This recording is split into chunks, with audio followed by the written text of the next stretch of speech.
Ya baik, terima kasih rekan-rekan wartawan. Kami sampaikan bahwa tadi baru saja saya diterima oleh Bapak Presiden. Kami menyampaikan beberapa hal yang berkait dengan kebijakan Kementerian Pendidikan Dasar dan Menengah dan juga beberapa kegiatan yang kami akan laksanakan dalam waktu dekat. Yang pertama, kami akan menyelenggarakan puncak peringatan Hari Guru Nasional 2024 yang insya Allah diselenggarakan tanggal 28 November jam 3 sampai jam 5 di Velodrome Rawamangun. Dan kami tadi menyampaikan kesediaan Bapak Presiden untuk dapat membuka dan memberikan pengarahan dalam acara Puncak Hari Guru Nasional 2024 dengan tema Guru Hebat Indonesia Kuat. Yang dalam acara tersebut nanti akan disampaikan peningkatan kesejahteraan guru non-ASN sebesar 2 juta rupiah dan peningkatan untuk gaji guru ASN sebesar gaji pokok yang mereka miliki. Nanti akan disampaikan pada saat puncak peringatan Hari Guru. Kemudian yang kedua, kami menyampaikan terkait dengan beberapa yang menjadi kebijakan kami untuk pembelajaran coding sebagai ekstrakurikuler, sebagai kurikulum atau mata pelajaran pilihan di sekolah. Yang dimulai dari sekolah dasar, mungkin nanti kita akan kaji apakah mulai dari kelas 4 atau seterusnya. Dan itu bisa kita selenggarakan sebagai bagian dari materi pelajaran pilihan di sekolah. Dan Pak Presiden sangat mendukung untuk pembelajaran coding di sekolah. Kemudian yang ketiga, ini yang mungkin sangat ditunggu oleh teman-teman wartawan terkait dengan PPDB zonasi. Tadi kami bahas secara khusus dengan Bapak Presiden. Kami menyampaikan hasil-hasil kajian yang sudah kami lakukan dengan para kepala dinas pendidikan di seluruh Indonesia beberapa waktu yang lalu, dan juga kajian para pakar dan juga audiensi kami dengan beberapa stakeholder penyelenggara pendidikan. Nah, intinya terkait dengan PPDB, Pak Presiden meminta atau menugaskan kami untuk memperdalam kembali kajian pelaksanaannya, dan nanti keputusan terkait dengan pelaksanaan PPDB akan dibahas secara khusus dalam sidang kabinet. Jadi sekarang kami masih memperdalam kembali kajian tentang PPDB zonasi, dan nanti hasilnya akan kami sampaikan kepada Bapak Presiden dan keputusannya akan ditetapkan dalam sidang kabinet. Saya kira demikian dapat kami sampaikan. Terima kasih. Ya.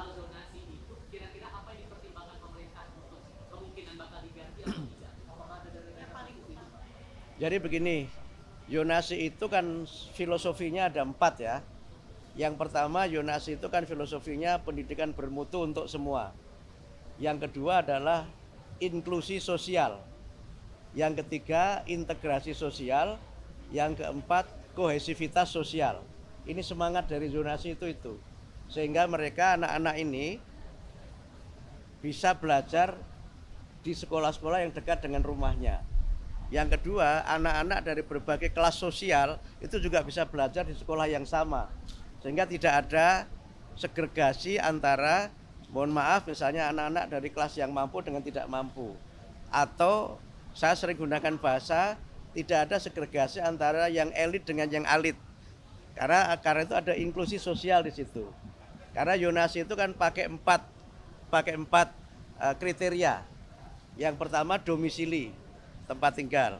Yang kedua prestasi, yang ketiga afirmasi, yang keempat mutasi. Jadi dasarnya kan itu. Domisili tentu mereka yang tinggal terdekat dengan lingkungan sekolah itu. Prestasi adalah anak yang tidak tinggal di lokasi terdekat, tapi dia punya prestasi untuk diterima di situ. Yang ketiga, afirmasi itu untuk 2 kelompok. Pertama kelompok dari keluarga kurang mampu, yang kedua dari kelompok difabilitas. Nah, mutasi itu adalah anak yang mutasi karena mengikuti tugas orang tuanya. Sehingga dengan 4 kriteria itu nanti kami akan sempurnakan lagi prosentasenya akan seperti apa. Yang sekarang jadi persoalan kan memang prosentase yang diterima dari domisili itu berapa persen, yang prestasi berapa persen, ini yang seringkali jadi persoalan. Kalau yang afirmasi itu sudah kami patok 20%. Karena bagian dari pemihakan negara terhadap kelompok-kelompok yang memang kita anggap sebagai kelompok lemah. Ya, kelompok yang memang secara ekonomi memang lemah dan memang secara fisik dia kelompok-kelompok difabel. Nah, yang mutasi tentu tidak banyak karena ini kan memang sifatnya ya misalnya wartawan pindah tugas, anaknya harus ikut itu, atau misalnya dosen pindah tugas atau anggota dewan dan sebagainya. Ini tidak banyak jumlahnya. Sehingga karena itu maka kami mencoba untuk melihat ini. Nah, yang kedua yang juga perlu kami lihat berdasarkan pengalaman beberapa daerah, itu nanti juga ada alokasi untuk sekolah swasta. Karena selama ini di antara kritik terhadap Yonasi itu banyak sekolah swasta yang tutup, tidak kebagian murid. Sementara negeri itu muridnya berlebih, yang karena muridnya berlebih itu kadang standar mutunya tidak dapat terpenuhi. Karena rasio guru dan murid menjadi tidak seimbang, sarana dan prasarana juga menjadi tidak dapat tersedia dengan sebaik-baiknya. Nah, berbagai kelemahan ini sedang terus kita pelajari dan kami perdalam sehingga mudah-mudahan pada tahun pelajaran 2025-2026 itu kami sudah bisa menerapkan zonasi dengan sistem baru yang kajiannya terus kami lakukan dan keputusannya nanti dalam sidang kabinet. Tidak hanya persentase, tapi juga nanti bagaimana sekolah-sekolah swasta juga. Sekolah-sekolah swasta itu kalau pengaruh beberapa daerah itu kan ada yang kemudian disubsidi. Nah, tapi ini sangat bergantung dari kemampuan pemerintah daerah. Ada juga yang misalnya negeri dibatasi tapi swastanya dilihat akreditasinya. Nah, ini nanti berbagai skenario dan praktek baik yang ada di provinsi-provinsi itu yang coba nanti kita perdalam lagi dan nanti kemudian akan kita ambil kebijakan zonasi sehingga ya dapat mencapai 4 idealisme tadi itu. Pendidikan bermutu untuk semua, kemudian integrasi, inklusi dan kohesi sosial.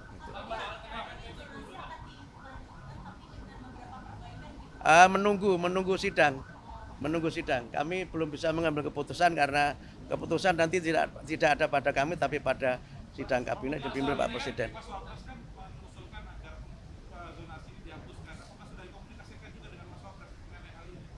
Kami belum bertemu dengan Mas Wapres soal ini. Kami baru menyampaikan pada Pak Presiden karena kami sudah memang sudah menyampaikan untuk bertemu sudah cukup lama dan minta beliau untuk hadir di acara puncak Hari Guru itu. Gitu ya. Jadi begini. Jadi yang guru non ASN honorer itu dengan dapat sertifikasi, maka pendapatan dia akan menjadi 2 juta. Itu di luar gaji dia di sekolah asalnya ya. Jadi dia kan sudah punya gaji di sekolah asalnya itu. Yang gaji itu bervariasi menurut kemampuan sekolah.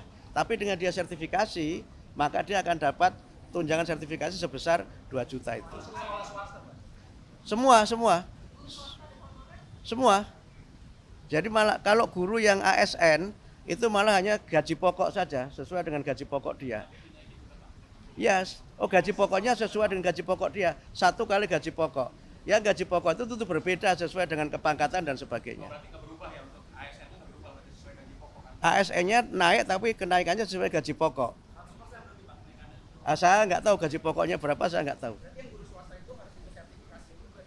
Ya. Jadi peningkatan kesejahteraan ini juga nanti mengikuti peningkatan kualifikasi. Gitu. Jadi karena dia kan sudah dapat sertifikasi, dia harus ikut PPG. Nah, PPG itu kan pelatihan untuk bagaimana guru yang sudah memenuhi kualifikasi D4 atau S1 itu meningkat kualifikasinya sesuai amanat undang-undang kan harus punya kualifikasi. Yang dengan kualifikasi itu dia punya sertifikasi. Dengan dapat sertifikasi maka dia dapat tunjangan sertifikasi. Jadi clear ya, Jadi bentuknya tunjangan kesejahteraan melalui sertifikasi. Ya kalau pendapatnya meningkat, masa kualitasnya nggak meningkat? Jadi kira-kira begitu. Guna PNS itu kenaikan gaji sesuai dengan gaji pokok. 2025. 2025. Teorinya Januari, kan tahun anggaran dimulai Januari. Tapi realisasinya nanti tergantung dari bagaimana pencairan dana dari Kementerian Keuangan.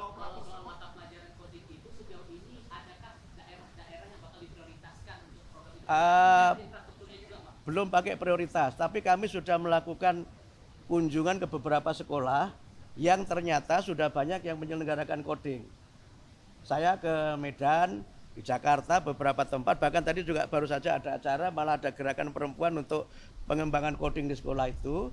Nah ternyata coding itu variasinya ada 3. Pertama ada coding yang dia online, yang dia memang internet based. Yang kedua ada coding yang dia unplug, yang dia tidak pakai internet, tapi ada paketnya yang sudah khusus. Yang ketiga ada coding yang unplug dan tidak ada paket khusus, tapi berupa alat-alat permainan yang bisa dikembangkan sendiri. Sehingga dengan variasi ini kami melihat di lapangan prakteknya coding itu diselenggarakan dalam 2 mata pelajaran. Yang dia online itu di mata pelajaran teknik informatika. Tapi yang tidak itu bisa di mata pelajaran keterampilan. Sehingga dia bisa saja coding ini tidak menambah mata pelajaran, hanya merubah isi mata pelajaran yang sudah ada. Nah, dengan cara begitu maka kami mungkin tidak perlu menambah guru, tapi hanya melatih guru yang mengajar coding. Gitu. Karena kan hubungannya dengan infrastruktur dan kebanyakan infrastruktur yang mendukung itu kebanyakan di sekolah-sekolah yang ada di perkotaan, Pak. Enggak selalu. Ada Yayasan Sukma itu di Palu, di satu kota di mana di Sulawesi Tengah. Jadi enggak selalu di kota, karena kalau dia unplug, tidak usah pakai internet, dia bisa di mana saja.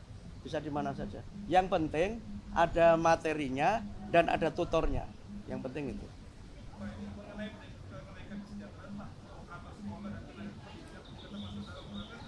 Itu belum yang termasuk yang nanti, tapi kami usulkan itu untuk mudah-mudahan bisa diakomodir dari usulan kami untuk peningkatan tambahan anggaran di kementerian. Tapi yang sekarang disetujui DPR, yang sudah diketok beberapa waktu yang lalu, itu belum termasuk itu. Tapi termasuk kami usulkan untuk tambahan anggaran yang mudah-mudahan nanti bisa disetujui oleh DPR. Belum. Yang di Kemenak belum. Kami sudah ketemu dengan Menteri Agama, tetapi untuk yang Kemenak itu belum karena belum masuk kuota di tahun 2025 ini. Jadi yang 606 guru itu semuanya guru yang mengajar di sekolah.